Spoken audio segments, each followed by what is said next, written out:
Assalamualaikum warahmatullahi wabarakatuh. Alhamdulillahirabbil alamin. Wassalatu wassalamu ala asyrafil anbiya'i wal mursalin sayyidina Muhammadin wa ala alihi wa sahbihi ajma'in, amma ba'd. Alhamdulillah, alhamdulillah, sampai hari ini kita diberikan taufik dan diberikan hidayah Allah Subhanahu wa taala sehingga kita mampu untuk menjalankan ibadah di dalam bulan Ramadan yang mulia ini. Kita perlu mensyukurinya, kita perlu meyakini bahwasanya kita ditakdirkan oleh Allah Subhanahu wa taala sebagai umatnya yang baik, umatnya yang terpuji, umatnya yang diberikan taufik dan hidayah oleh Allah Subhanahu wa taala. Bapak-bapak, ibu-ibu sekalian, adik-adik,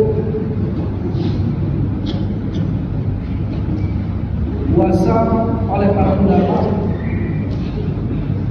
bukan saja menahan diri dari makan dan minum, tapi puasa memiliki makna yang luar biasa, kata para ulama. Puasa adalah melatih jiwa kita, melatih tubuh kita agar kita menjadi umatnya yang memiliki jiwa, memiliki ruh yang baik, memiliki jiwa yang tenang, an-nafsu mutmainnah. Manusia pada hakikatnya bukanlah hanya sekedar tubuh fisik saja, tapi manusia juga memiliki unsur ruh, memiliki unsur jiwa, memiliki unsur yang non-materi, yang mana manusia tidak seperti yang digambarkan orang-orang yang tidak percaya agama, tidak percaya Tuhan. Hanya seonggol daging, kumpulan daging, kumpulan tulang dan darah saja. Namun ada sesuatu yang lain dalam diri manusia yang itu disebut oleh Allah Subhanahu wa taala sebagai ruh. Katakan ruh termasuk urusan pribadi. Allah Subhanahu wa taala memiliki syariat-syariat yang wajib diamalkan oleh umat manusia, yang wajib diamalkan oleh umat Islam seluruhnya, termasuk di antaranya adalah puasa. Puasa tidaklah seperti ibadah pada umumnya. Karena itu jaminannya, pahalanya juga tidak seperti pada umumnya. Dalam hadis Rasulullah SAW, dalam hadis qudsi, Allah Subhanahu wa taala yang menjamin puasa mendapatkan balasan langsung dari Allah Subhanahu wa taala, wa ana ajzi. Saya sendiri yang membalasnya. Ini tidak seperti ibadah-ibadah pada umumnya.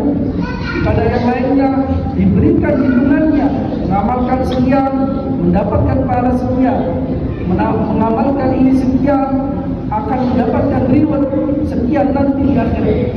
Namun puasa, bapak-bapak dan ibu sekalian, tidak seperti ibadah pada umumnya.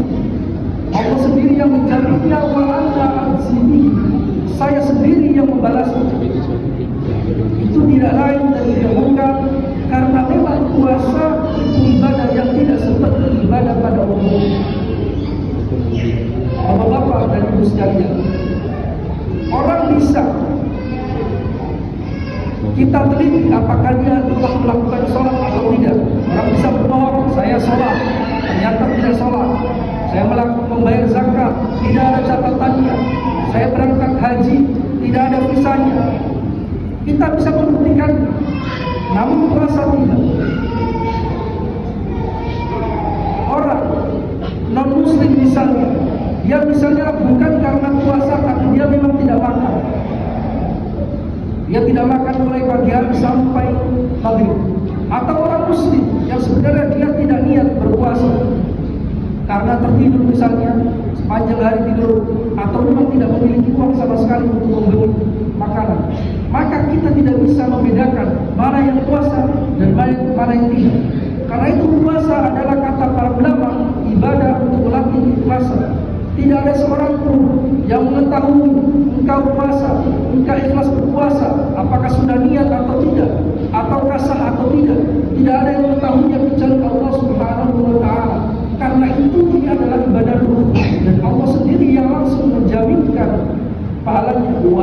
ajzi bihi.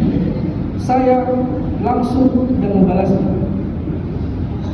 Bapak-bapak dan ibu sekalian, mengapa puasa dan ibadah di bulan Ramadan itu istimewa?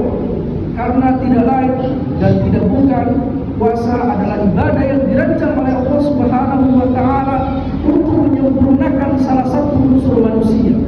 Apa itu? Yaitu ruh, yaitu jiwa, yaitu hati. Dia non materi, bukan sesuatu yang materi, tidak bisa ditangkap oleh panca indera, namun kita semua merasakannya. Ruh tidaklah hancur, ruh kekal. Allah Subhanahu wa taala mengatakan, "Wala tahsabanna alladziina qutiluu fi sabilillahi amwaatan, bal ahya'un 'inda rabbihim yurzaqun." Jangan sekali-kali engkau mengira orang yang meninggal di jalan Allah Subhanahu wa taala, meninggal itu adalah orang yang mati. Jangan disebut sebagai orang yang mati. Tapi mereka bal ahya'un 'inda rabbihim yurzaqun. Mereka adalah makhluk-makhluk yang hidup. Di sisi Tuhan mereka diberikan rezeki oleh Allah Subhanahu wa taala. Apa yang hidup? Jasadnya mati, jasadnya hancur, jasadnya ditelan bumi, kecuali jasadnya para nabi dan orang-orang yang dikecualikan oleh Allah Subhanahu wa taala. Maka yang dibicarakan ayat ini bukan persoalan fisik, bukan persoalan jasmani kita, tapi ruh kita. Ruh kekal kata Allah Subhanahu wa taala. Nantinya orang ketika meninggal, kullu nafsin dha'iqatul maut, setiap jiwa akan merasakan kematian.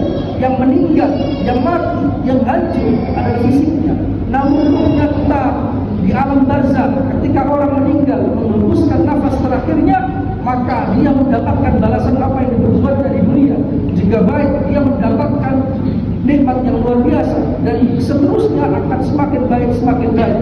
Karena alam barzakh adalah alam pertama di alam akhirat. Semakin baik, maka akan nantinya semakin baik.